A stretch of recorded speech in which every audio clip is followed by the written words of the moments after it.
Now I just want to take a moment. I hadn't planned to do this, but as I was landing on the airplane, I got a transcript of some questions President Trump was asked at the White House today about what I would call Margarita-Gate.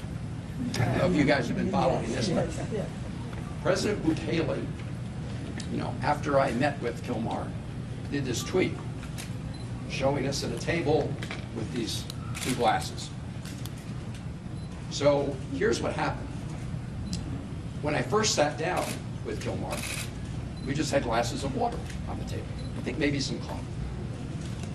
And as we were talking, one of the government people came over and deposited two other glasses on the table with ice, and I don't know if it was salt or sugar around the top, but they looked like margaritas. And if you look at the one they put in front of Kilmar, it actually had a little less liquid than the one in front of me, to try to make it look, I assume, like he drank out of it.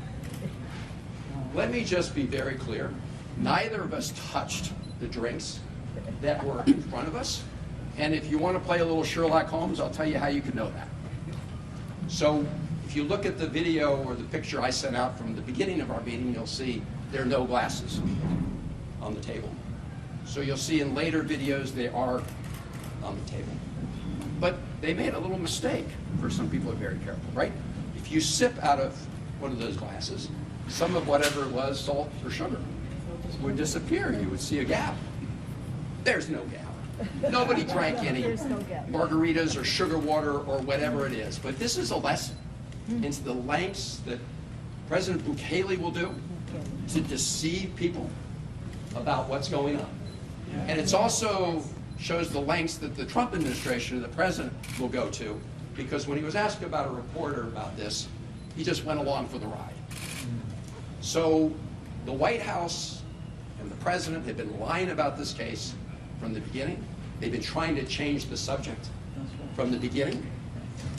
As I said, and the courts have said, from the Supreme Court to the Fourth Circuit to the District Court, what this is about is adhering to the Constitution, to the right of due process.